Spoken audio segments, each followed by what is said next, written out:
A gente fala agora mais uma vez sobre aquele projeto de lei do deputado Daniel Silveira que tipifica os grupos antifascistas como terroristas. Ontem nós tratamos desse assunto aqui e agora o deputado está com a gente também, a gente vai conversar com ele a respeito disso. Deputado Daniel Silveira, como vai? Boa noite, seja bem-vindo, deputado, prazer ouvi-lo. Fala, meu amigo, tudo bem? Prazer é meu e boa noite a todos os telespectadores. É uma honra participar aí com essas pessoas aí. Que legal, obrigado, deputado. Ontem a gente tratou desse assunto e a gente rodou aqui um vídeo do presidente da Câmara, Rodrigo Maia. Ele foi questionado lá em Brasília sobre se pautaria esse projeto do senhor ou não, se daria andamento a esse projeto na Câmara, e respondeu o seguinte. O projeto que foi protocolado ontem aqui pelo deputado Daniel Silveira, que é aliado do presidente Jair Bolsonaro, que é em relação a mas indicar que projetos, manifestações antifascistas sejam ligadas ao terrorismo. Queria entender se, na avaliação do senhor, esse tipo de movimento do governo não acaba sendo um ataque à liberdade de expressão que eles vêm tanto defendendo. Você acha que merece a resposta? Um projeto completamente absurdo desse? Não merece nem resposta. Não vamos perder nosso tempo com coisas que não terão apoio da maioria da Câmara dos Deputados. Tá aí, deputado, um projeto absurdo que não merece que a Câmara perca tempo, é o que diz o Rodrigo Maia. Como é que o senhor rebate isso?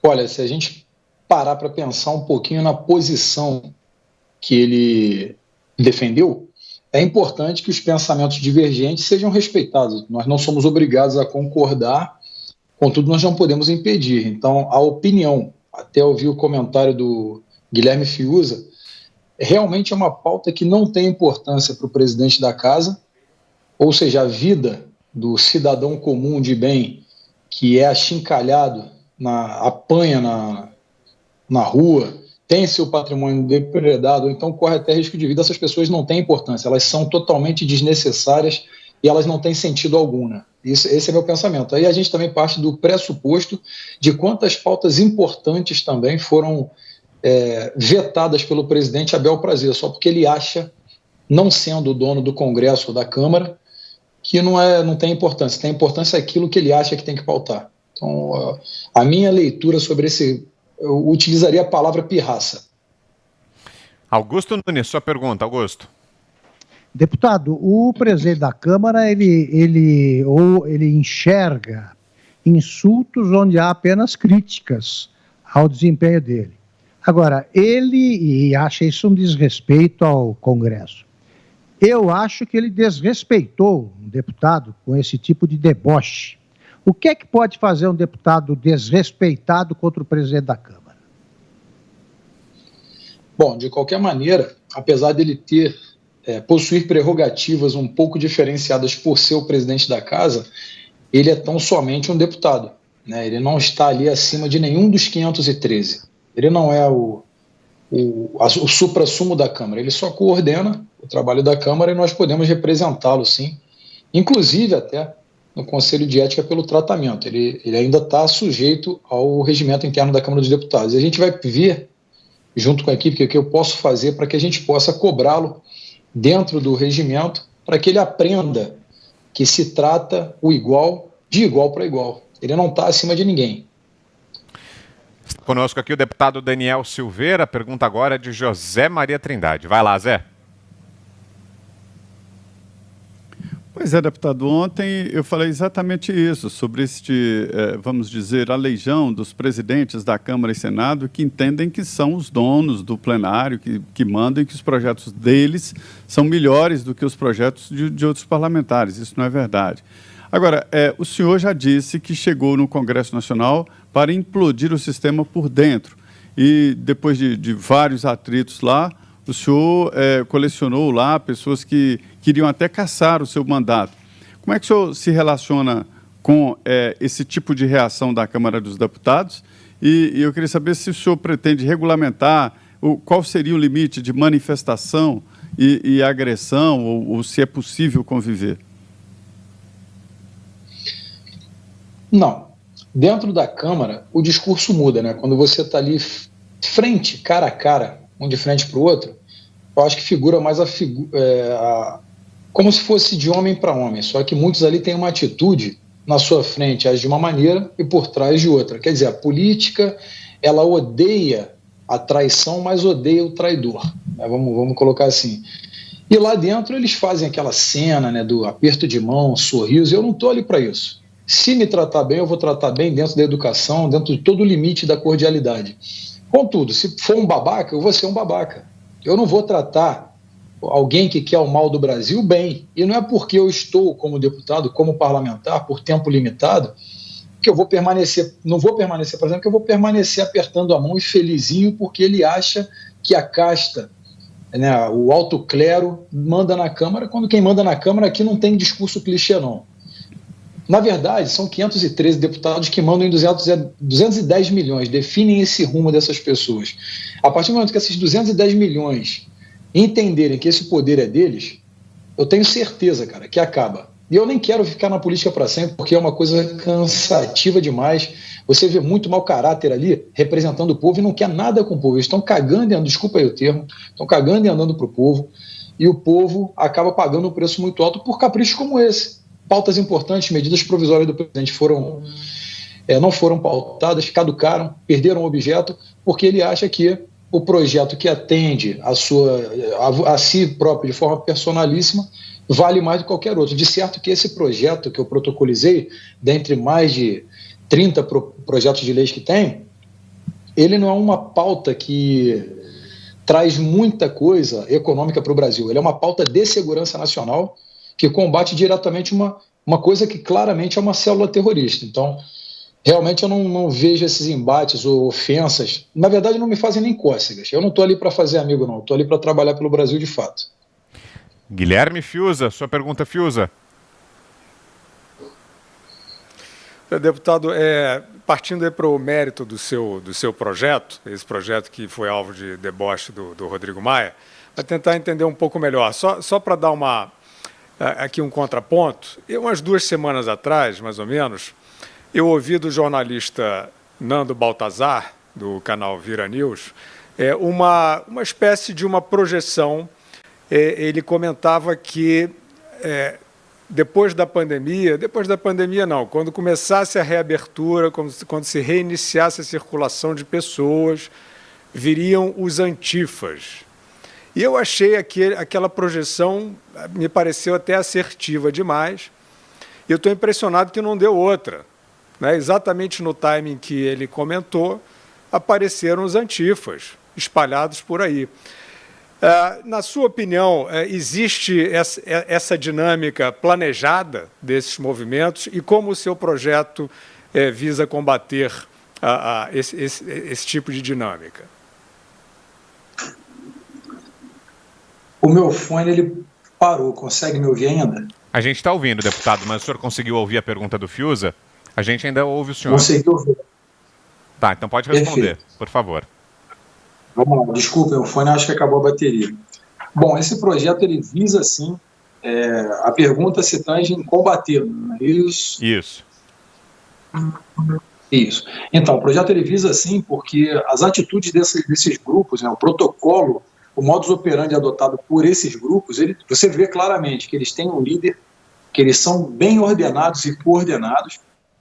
Alguns, você vê perfeitamente que não são treinados militarmente ou tecnicamente, mas eles são baderneiros e têm, sim, um protocolo a seguir. E todo esse protocolo, ele abrange a questão da violência, a questão da agressão física.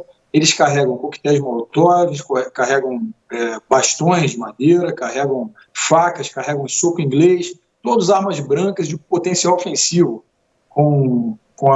pode provocar danos de lesão corporal grave ou então até a morte. E isso é fato. Já confrontei várias vezes quando na ativa da Polícia Militar do Estado do Rio de Janeiro, grupos como esses, eles sempre adotam o mesmo protocolo. Eu acredito sim que o projeto alterando a lei de terrorismo e colocando essas células no rol de terroristas, a gente pode passar a combatê-los dentro do rigor da lei penal, né? Embora um pouco branda ainda, mas a gente pode passar a ter como crime de fato. A manifestação ela é garantida pela Constituição, está lá, salvo engano, no inciso 16, salvo engano, do artigo 5º. E ele garante a manifestação desde que pacificamente. Eles não têm essa intenção. Está claro e nítido nas ações que eles tomaram. Ô, deputado, e do ponto de vista da investigação, o que é que muda para essas organizações? Por que é que seria um problema para esses grupos serem incluídos no rol de grupos terroristas? Seria possível, por exemplo, usar o serviço de inteligência, a ABIN, que é a Agência Brasileira de Inteligência, para combater esses grupos? É isso, deputado?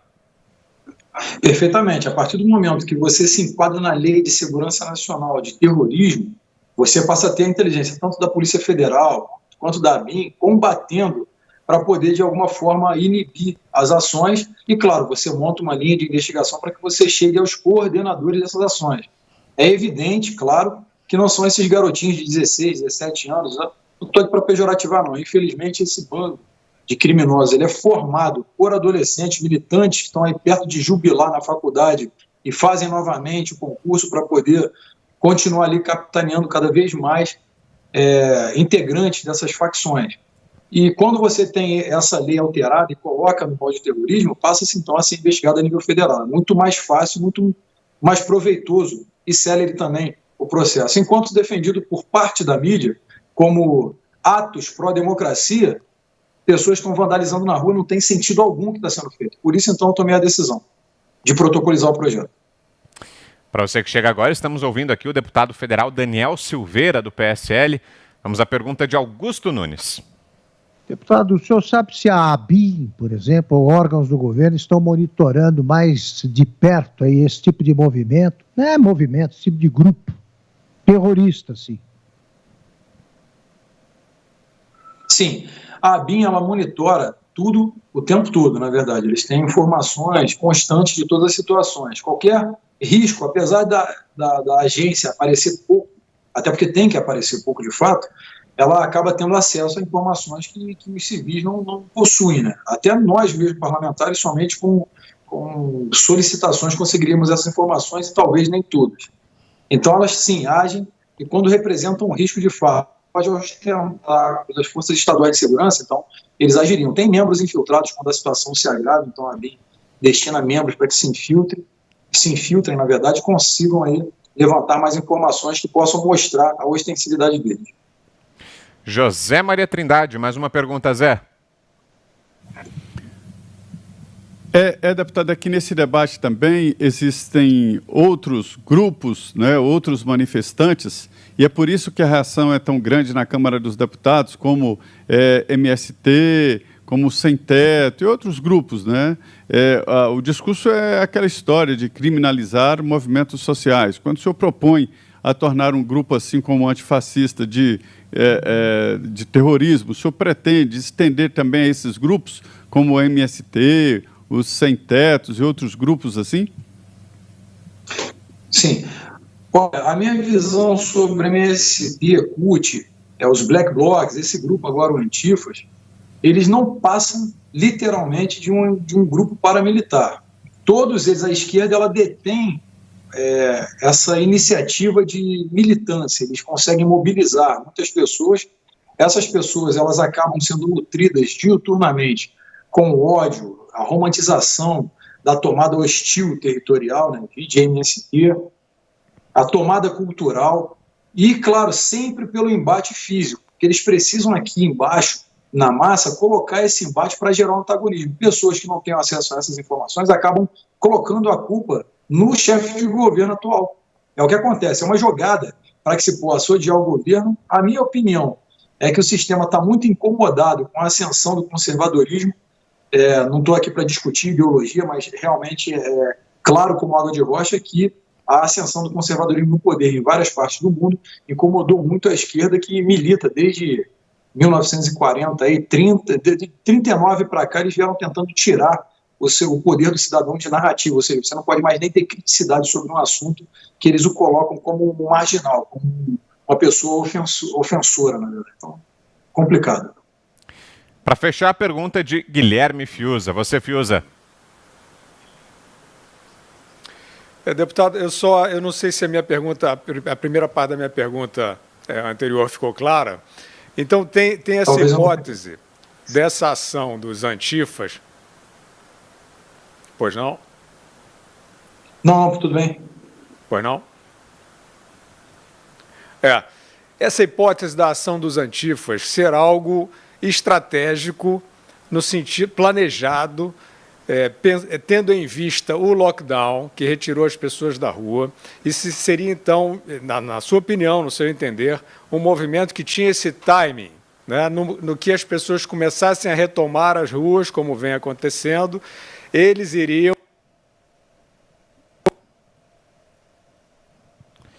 E acho que agora travou um pouquinho a pergunta do Fiuza. Será que é um problema de internet? Acho que vai voltar, né? A gente vai conseguir fazer a conexão com o Fiuza?